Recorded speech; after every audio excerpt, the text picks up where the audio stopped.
O presidente da Ucrânia convenceu 90 países a participar de uma cúpula de paz. A maioria assinou um documento que fala sobre a importância de se viver em harmonia. Mas, no fim, Volodymyr Zelensky não conseguiu nenhum apoio concreto para derrotar a Rússia. Vladimir Putin, por sua vez, disse que decreta o fim do conflito se os rivais concordarem que ele fica com as terras já conquistadas no país vizinho. E no programa de hoje, ainda vamos entender o real motivo que levou o presidente da Rússia a visitar a Coreia do Norte pela primeira vez em 24 anos. A NVIDIA, que fabrica peças fundamentais para a inteligência artificial, se torna a maior empresa em valor de mercado de todo o mundo. Seja muito bem-vindo, seja muito bem-vinda ao Jovem Pan Internacional dessa semana.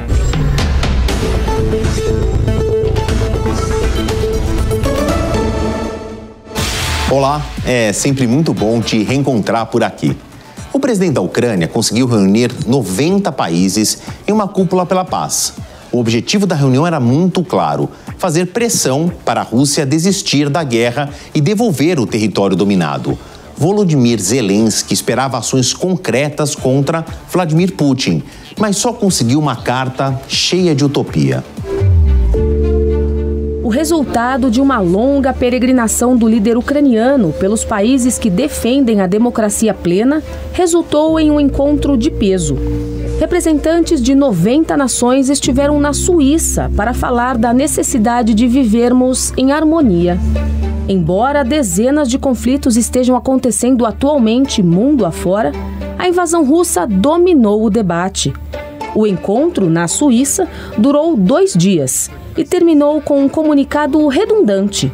Alcançar a paz requer o envolvimento e o diálogo entre todas as partes. A frase resumiu um documento bem mais extenso, mas que no fundo é apenas um compilado de boas intenções e nenhum movimento concreto.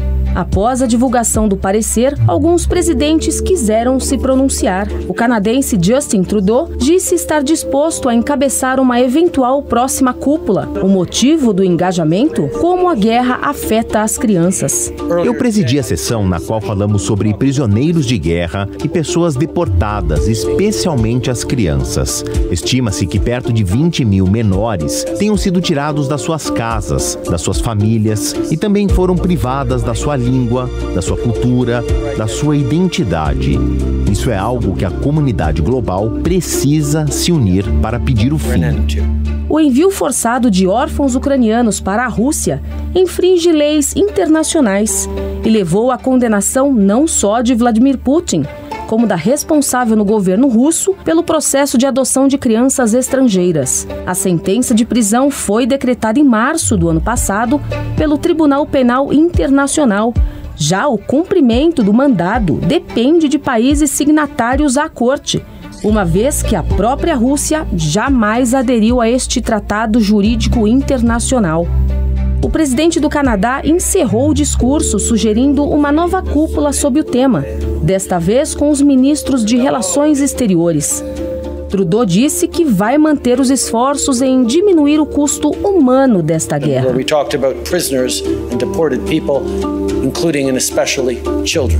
O debate, às margens do lago suíço Lucerna, retomou o plano apresentado por Zelensky no final de 2022 e referendado por uma resolução da ONU de 2023.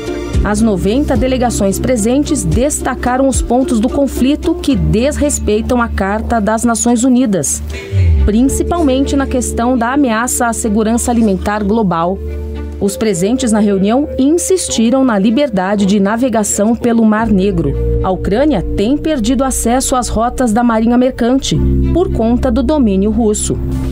O impacto no resto do mundo se sente no risco de escassez dos insumos fundamentais para a produção de fertilizantes. Tais substratos são abundantes tanto na Rússia quanto na Ucrânia, e a exportação se dá, em parte, pelos portos que foram destruídos ou tomados pelo invasor. Zelensky disse que o nível atual de ajuda militar ocidental enviada ao seu país não é suficiente para garantir que Kiev vença a guerra. Existe ajuda, existem pacotes sérios, É o suficiente para vencer? Não. É tarde? Sim. Esses pacotes serão ampliados? Estamos trabalhando nisso diariamente. O professor de Relações Internacionais da SPM de São Paulo e um estudioso do tema da segurança internacional, Gunther Huditz, explica que mesmo com muitos aliados presentes na reunião, as ausências de grandes players da geopolítica enfraqueceram o discurso de apoio à Ucrânia. Da lista dos países que estavam lá, praticamente todos aliados do Ocidente. O ponto importante são aqueles que não assinaram. Índia, Arábia Saudita, Brasil, Emirados Árabes Unidos e, portanto, são aqueles, África do Sul, são aqueles países que fazem parte dos BRICS, historicamente ou recentemente, e que isso demonstra que essa tentativa de isolar diplomaticamente a Rússia não deu certo, mas que já era esperado. Inclusive, esse convite para muitos desses governos, em especial o brasileiro, era para colocarem esses governos numa situação delicada. Se não ir, ficariam mal com o Ocidente. Indo, não assinando, também já é um certo ganho, mas, de qualquer forma, não é nada mais do que se esperava disso. Vladimir Putin não esteve presente à conferência, mas contribuiu com sugestões para acabar com a guerra. O presidente russo propôs ficar com o território ucraniano já dominado e exigiu a retirada do exército rival das áreas em disputa. Paralelo ao encontro, o secretário-geral da OTAN defendeu o envio de novos carregamentos de armas à Ucrânia. Há um entendimento muito forte na Europa que, se não houver efetivamente essa contenção da Rússia na Ucrânia, Vladimir Putin não vai parar na Ucrânia e, por isso, avançaria sobre outros países da OTAN. Por isso, é melhor ajudar a Ucrânia, conter esse avanço russo lá, para a OTAN não ter que entrar definitivamente numa guerra contra a Rússia. Essa visão europeia e de boa parte da liderança americana também. A intenção europeia é tentar começar a desenvolver a indústria de defesa ucraniana, principalmente de artilharia, de munição, a também acelerar a reconstrução da base de defesa europeia, porque não se pode mais contar com a certeza dos Estados Unidos. Então, na minha visão, a perspectiva é de uma guerra indefinida, assim como foi a do Afeganistão, assim como foram já tantas outras.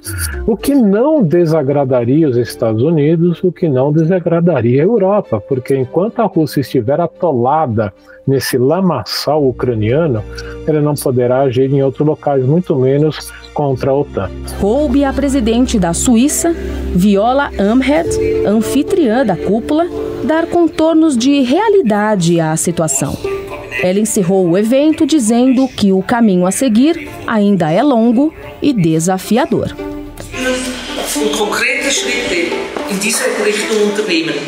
Reforçar a capacidade de defesa da Ucrânia é minimizar a chance da Rússia ameaçar outros países europeus. Estados Unidos e França não só começaram a entregar aviões caça a Volodymyr Zelensky, como avançam no treinamento de pilotos de combate.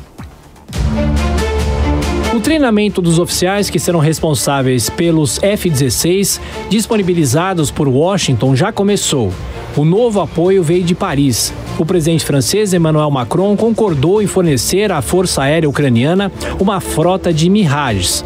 Quando as aeronaves entrarem em combate, Volodymyr Zelensky terá uma resposta combinada, capaz tanto de neutralizar o avanço de tropas russas, quanto dar apoio aos pelotões que resistem à invasão de cidades-chave do leste do país.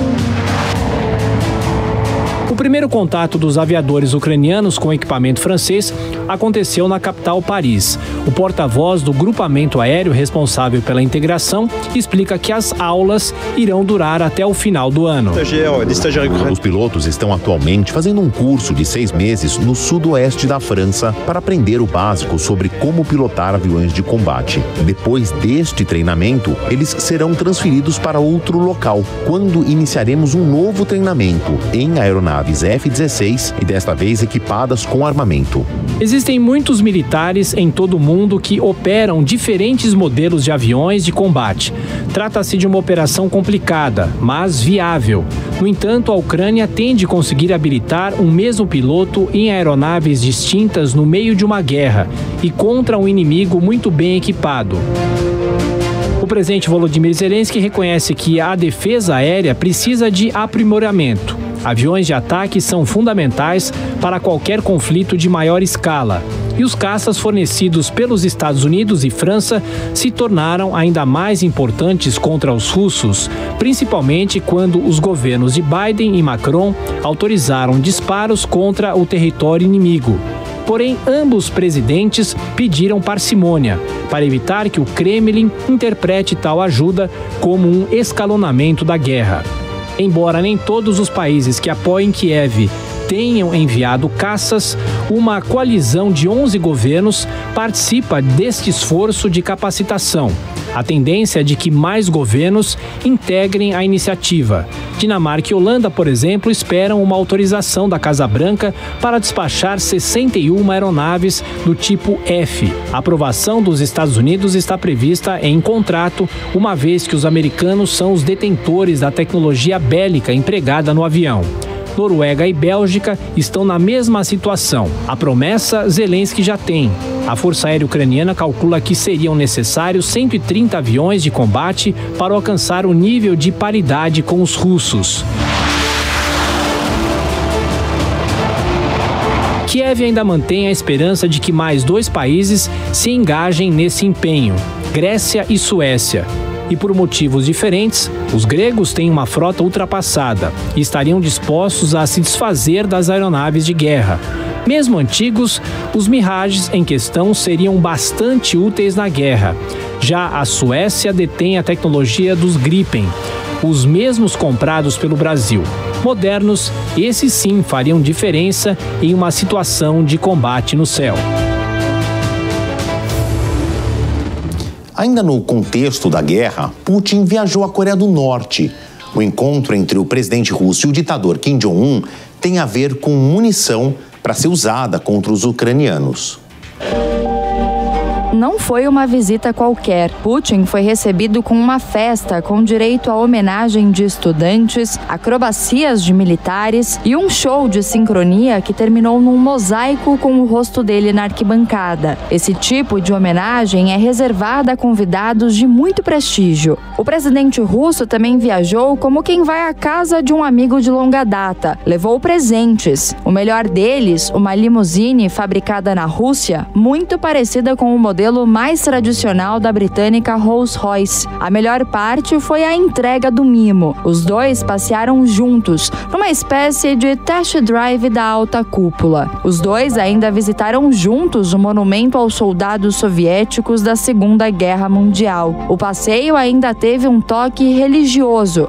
Putin foi recebido na Igreja da Santíssima Trindade, uma versão coreana da Igreja Ortodoxa Russa, que fica na maior cidade norte-coreana. Embora Putin esteja no poder desde 1999, essa foi a primeira vez que ele foi à Coreia do Norte. A parceria entre os dois países remonta do final da Segunda Guerra, mas só agora o aliado se tornou fundamental. Os norte-coreanos adquirem tecnologia e suprimentos militares da Rússia desde 1945.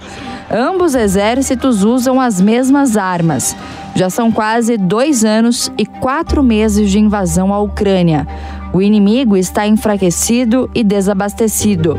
Putin não pode cometer o mesmo erro e foi garantir que o excedente de munição norte-coreano venha abastecer as suas tropas. Nada disso foi explicado com todas as palavras. Os dois líderes resumiram o acordo dizendo ter assinado um entendimento sobre defesa mútua. Valdir Bezerra, mestre em Relações Internacionais pela Universidade de São Petersburgo, na Rússia, explica como a parceria é vital hoje para os dois governos. Então a gente sabe, e o Putin sabe muito bem, que essa guerra tem uma perspectiva de durar por bastante tempo, porque o Ocidente ele vai continuar ajudando a Ucrânia pelo tempo que eles dizem ser necessário. A Rússia, em vista disso, ela acabou optando por fazer ou buscar parcerias internacionais para poder sustentar não só a economia russa, como também para poder sustentar o esforço de guerra russo. E aí você tem uma situação em que o Putin visita a Coreia do Norte. Nós estamos falando aqui de um país, na verdade, do país mais militarizado do mundo. A Coreia do Norte, cerca de 20% do PIB norte-coreano é dedicado às indústrias de defesa. Eles têm mais de 180 indústrias de defesa, 10 fábricas são responsáveis por fabricar armamentos e munições, e isso representa para a Rússia um parceiro bastante estratégico. A Rússia já tem uma parceria estratégica com a China de muito tempo, a Rússia tem uma parceria estratégica com o Irã de bastante tempo. O Irã tem fornecido drones do tipo Shahid para as operações russas na Ucrânia. E agora, justamente nesse momento, nesse contexto geopolítico em que o Ocidente reafirmou a sua ajuda continuada à Ucrânia, o Putin vai buscar na Coreia do Norte justamente o estabelecimento de uma parceria, dessa vez estratégica, com Pyongyang. Pressionado pelos declarados inimigos Coreia do Sul, Japão e Estados Unidos, mostrar apoio de potências como China e Rússia é fundamental para a sobrevivência da dinastia Kim. A Coreia do Norte basicamente importa quase todos os seus insumos da China. E um dos objetivos dessa visita russa, dessa visita de Putin à Coreia do Norte, também é ampliar a cooperação bilateral entre os dois países no âmbito comercial. Isso envolve também energia, isso envolve agricultura, isso envolve ligações de transporte entre os dois países. Então isso pode também ser um sinal do Kim Jong-un para diminuir um pouco, mesmo que não muito significativamente nesse curto prazo, a dependência extrema que a Coreia do Norte tem da China e manobrar um pouco, a sua política comercial para a Rússia, porque a Coreia do Norte não tem muitos parceiros internacionais e ela precisa aproveitar essas oportunidades para poder ampliar um pouco, que seja, o seu leque diplomático, comercial, político e militar. A visita, mesmo que rápida, foi o exemplo de que alianças estratégicas são um recurso fundamental para a manutenção de regimes totalitários. Febre mundial, o aplicativo TikTok tem sido utilizado cada vez mais por políticos de todo o mundo para conquistar votos dos eleitores. E nesse ano, a rede social pode ser decisiva nas urnas em vários países. Confira na reportagem do editor internacional Fabrício Naitsky. Ele está por todos os lados e há algum tempo se tornou parte do cotidiano de muita gente. Com um algoritmo feroz e mais de 1 bilhão de usuários ativos por mês, o aplicativo chinês TikTok virou alvo de discussões envolvendo campanhas eleitorais ao redor do mundo. Só nos Estados Unidos, são 150 milhões de usuários, quase metade da população norte-americana. No começo do mês, o pré-candidato republicano à presidência, Donald Trump, abriu uma conta oficial no site. Em menos de um dia, somava 3 milhões de seguidores. Passadas 3 semanas, os números só aumentaram. Agora, já são mais de 6 milhões de seguidores. E os vídeos publicados somam, cada um, mais de 120 milhões de visualizações. O fenômeno faz parte da estratégia da campanha de Trump, que tenta atingir um eleitorado mais jovem. O rival democrata Joe Biden também lançou uma conta própria em fevereiro, com o mesmo objetivo. Apesar de ser mais ativo nas publicações, o engajamento com o público é menor e o total de seguidores fica abaixo dos 500 mil. Em março, o Congresso dos Estados Unidos aprovou uma lei obrigando a ByteDance a vender a marca para uma empresa que não seja chinesa, sob ameaça de bloqueio do aplicativo no território americano. A alegação dos parlamentares é de um suposto envio de informações para o governo chinês, e a ideia foi recebida com protestos de usuários e criadores de conteúdo. Segundo uma pesquisa divulgada pelo Instituto Reuters, em parceria com a Universidade de Oxford, cada vez mais pessoas têm evitado acompanhar notícias ao redor do mundo, em meio ao aumento das plataformas que priorizam conteúdo visual, como os chamados Reels do Instagram. Assim, o TikTok tem ganhado cada vez mais espaço entre os internautas. Segundo a pesquisa, pela primeira vez, quando se trata de buscar notícias online, o aplicativo ultrapassou o X, o antigo Twitter, ficando atrás apenas do Facebook, Instagram, YouTube e WhatsApp. O envolvimento do universo político com o TikTok tem se distribuído em vários países. Prestes a passar por eleições legislativas, a frente de esquerda na França decidiu mergulhar de cabeça na campanha pela internet. Candidatos de siglas como a France Insoumise e o Partido Comunista têm publicado vídeos com as chamadas fancams, inspiradas pelo fenômeno do K-pop, o estilo de música sul-coreano que se disseminou em todo o planeta. A atuação das legendas não é por acaso. Segundo as pesquisas eleitorais, o principal partido da extrema-direita francesa, o Rassemblement National, conquistou 25% dos votos entre os eleitores de 18 a 24 anos nas eleições europeias, no começo do mês. O centrista Emmanuel Macron também se envolveu em uma controvérsia. O presidente proibiu temporariamente o uso do aplicativo na Nova Caledônia, território francês na Oceania, que passa por uma crise social e uma série de revoltas contra o governo em Paris. A medida inédita na história do Estado de Direito da França teve uma justificativa oficial. O espaço seria um vetor de comunicação entre grupos que organizavam atos violentos no arquipélago. Mas qual é o impacto que o TikTok pode trazer de fato nas urnas? Diferente de outras redes, como o Facebook, o app chinês não permite propagandas políticas pagas. Ainda assim, em um país como o Reino Unido, que terá eleições gerais no começo de julho, os usuários passam em média 2 horas online por dia, e isso já pode ser o suficiente. Em tempos de inteligência artificial, com a transmissão rápida de fotos e vídeos manipulados, a empresa prometeu marcar os posts que se utilizem da tecnologia. A decisão, em acordo com outras 20 companhias, veio após pesquisadores se manifestarem, alertando que o artifício poderia interferir nos períodos eleitorais de diversos países neste ano. Há poucos dias de eleições importantes na Europa e há poucos meses das eleições nos Estados Unidos e no Brasil, as campanhas políticas tendem a focar cada vez mais nas redes sociais. E para ganhar a disputa nas urnas, a chave pode estar em vencer as batalhas virtuais. Ainda falando de tecnologia, a fabricante de semicondutores NVIDIA se tornou a empresa mais valiosa do mundo esta semana, superando a Apple e a Microsoft. A NVIDIA superou na terça-feira a Apple e a Microsoft e se tornou a empresa mais valiosa do mundo. O desempenho é mais um indicativo da corrida pela inteligência artificial generativa, impulsionada pelos mercados. A valorização do grupo de Santa Clara, na Califórnia, alcançou mais de 3 trilhões de dólares, cerca de 18 trilhões de reais. Por volta das 2:30 da tarde de Brasília, suas ações operavam em alta de 3,45%.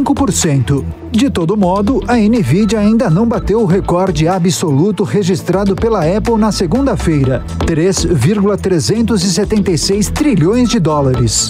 Desde que foi lançado, o ChatGPT, robô conversacional da OpenAI, em novembro de 2022, o preço das ações da NVIDIA se multiplicou por 8, graças à popularidade de seus poderosos microchips. Em 7 de junho, a recente divisão divisão por 10 de suas ações ajudou a aumentar ainda mais o valor da empresa, ao fomentar a demanda por um título mais acessível. O grupo produz os potentes microprocessadores GPU, capazes de gerenciar uma quantidade considerável de cálculos necessários para inteligência artificial generativa. A tecnologia produz textos, fotos e vídeos, entre outros, a partir de um pedido feito em linguagem comum. Saindo do hardware e indo um pouco agora para o software. Todo mundo entendeu que a NVIDIA, que era uma empresa que nem aparecia assim tanto no noticiário anos atrás, se tornou a maior empresa em valor de mercado em todo o mundo, sendo cotada na Bolsa de Nova York, porque produz um produto, uma peça que é fundamental para a inteligência artificial. E a gente estando nesse primeiro terço do século XXI, a inteligência artificial já virou um verbete do nosso tempo. Por isso eu trouxe aqui o Lucas Galvão. Ele é diretor da Open Cybersecurity, uma empresa que, entre outros assuntos, lida com o entendimento da legislação e os limites e as capacidades da inteligência artificial. Lucas, eu queria começar a nossa conversa agradecendo a tua presença aqui e te fazendo uma pergunta. Vamos olhar para fora e depois aqui para dentro do Brasil. Como é que está a legislação? Quais são os limites já impostos para a inteligência artificial, que, como a gente viu em reportagens anteriores, pode ser fundamental na manutenção ou na quebra da democracia, por exemplo. É algo que se discute muito, a necessidade de colocar algumas balizas. Sim. Mundialmente, nós conhecemos aí mais no começo do ano, né, nós tivemos o Tratado de Inteligência Artificial, né, pela própria Comunidade Europeia. Isso por quê? Por uma grande pressão social, porque alguém precisa controlar esta tecnologia. Está todo mundo utilizando hoje, então é preciso definir barreiras, né, limites, colocar certinho como é que isso deve ser utilizado. Falando no cenário político também, são preocupações que colocam, porque você tem uma tecnologia que você não sabe como é que funciona. Claro. Você pode ter a propagação dessas fake news em larga escala e você pode ter inclinação, né, de votos, tudo mais, e aí a gente perde o consenso do que está certo e errado, né? Tem que ter regulação. Lucas, em linhas gerais, vamos olhar então o ato que já foi implementado pela União Europeia. O que pode ser feito, o que não pode mais? Eu lembro que a gente discutiu muito isso, inclusive aqui no Jovem Pan Internacional, a gente falou com o Lucas na época, é necessário haver marcações, né? O que é inteligência artificial, o que é conteúdo de autoria própria. Isto. Há uma definição bem clara quanto ao AI Act, que ele vai dizer o seguinte: quanto mais for invasiva essa tecnologia, quanto mais risco ela representar para a sociedade como um todo, a gente vai ter que colocar controles e vai ter que monitorar esses controles. Então imagina só, uma empresa privada que desenvolve uma tecnologia, ela vai ter determinados níveis ali de atuação. Imagine só um governo utilizando também e propondo acesso a essa tecnologia. Isso tem que ser muito bem regulado. E Lucas, em linhas gerais, vamos supor, então o que já acontece na Europa? Eu sou um artista, eu faço um desenho, coloco isso na rede e eu vou lá e autografo, eu ponho a minha marca. Então eu estou dizendo para o público que aquilo foi desenhado ou escrito ou foi composto por mim. Se eu usar uma inteligência artificial, um software em que eu dito instruções e ele compõe uma música, faz um desenho, grava um filme, isso tem que ser muito claro, né, para o público na comunidade europeia, que foi feito por uma tecnologia que não é só a minha capacidade criativa. Exatamente. E aí, para os criadores de conteúdo, quando a gente fala dessa parte de propriedade intelectual, até um embate acontecendo nessa semana em relação a um software, né, de editor de imagens, que, por exemplo, ele coloca ali nas políticas de uso, então enquanto o editor está colocando ali a imagem, a obra de arte, fazendo vídeo, não se tem ali um consentimento do que está sendo colocado. Ok. Então, imagine só, você faz a sua obra de arte e daqui a pouco ela pode ser comercializada e você perde todo o seu direito. Lucas, a gente estava falando de uma legislação que já foi aprovada, está entrando em vigor na Europa, mas eu queria trazer um pouco dessa discussão para o Brasil, porque eu sei que tem um projeto de lei sendo discutido agora para implementar essas regras em território nacional. Explica pra gente. Ótimo que você abordou esse assunto, porque existe sim o projeto de lei 2338, que inclusive no começo da semana, junto aí com a Associação Brasileira de Inteligência Artificial, a minha empresa também, a Open Cybersecurity, conseguiu dar uma freada aí no avanço desse projeto. Tem sim limites, consensos, assim como a União Europeia tem avançado, só que as regras também estão muito rígidas. E aí podem surgir vários problemas em relação a isso.